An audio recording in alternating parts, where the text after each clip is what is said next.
కష్టాలు ఎలా ఉంటాయి, నిజ జీవితంలో కష్టాలు ఎలా ఉంటాయి నేను చెప్తాను, నువ్వు విను. ఈ రోజు కష్టాలు ఎలా ఉంటాయో నేను చెప్తాను, నువ్వు విను. ఈరోజు నువ్వు ఆఫీస్కి వెళ్ళాలంటే పోని 20 కిలోమీటర్లు, రాని 20 కిలోమీటర్లు మెట్రోలో పక్కనుడి చెమట కంపు భరిస్తూ నిలబడి ట్రావెల్ చేయాలన్న సంగతి నీకు తెలుసా? నాకు తెలుసు.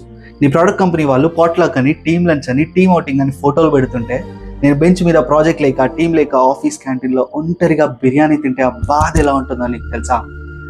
నాకు తెలుసు.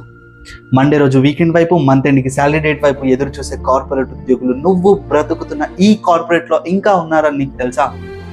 నాకు తెలుసు. ట్రైనింగ్ అయిపోయి 1 నెల కాదు, 2 నెలలు కాదు, 6 నెలలైనా ప్రాజెక్ట్ రాకపోతే ఆ బాధ ఎలా ఉంటుందో నువ్వు ఎప్పుడైనా ఆలోచించావా? నేను అనుభవించాను. కంపెనీ ఇచ్చిన హైక్తో జాబ్కి అండర్వేర్ కూడా కొనలేకపోతే అసలు ఎందుకు ఈ జాబ్ చేస్తున్నా అనే ఫీలింగ్ ఎప్పుడైనా వచ్చిందా? నాకు వచ్చింది. ఈరోజు టీమ్ మీటింగ్స్లో ఏం చెప్పాలో ముందు రోజు రాత్రే ప్రిపేర్ అవ్వాల్సి వస్తుందని నీకు తెలుసా? నాకు తెలుసు. Any updates, working on it, will update soon అనే 3 డైలాగులతో వారం రోజులు బ్రతకడం ఎలా ఉంటుందో నీకు తెలుసా? నాకు తెలుసు. ఇంటర్వ్యూలో పైథాన్ అడిగి, ట్రైనింగ్లో .NET చెప్పి, ప్రాజెక్ట్ వచ్చాక సపోర్ట్లో పడేస్తే ఆ బాధ ఎలా ఉంటుందో నీకు తెలుసా? నాకు తెలుసు.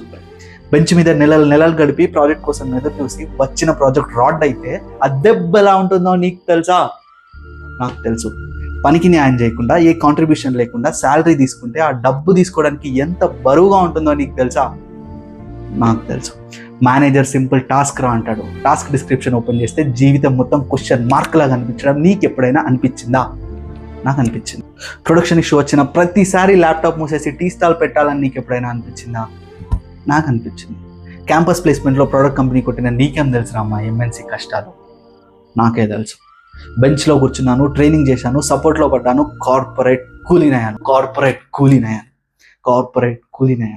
ఇక్కడ కార్పొరేట్ కష్టం గురించి మాట్లాడే హక్కు నాకు మాత్రమే ఉంది, నీకు లేదు. ఖచ్చితంగా నీకు లేదు.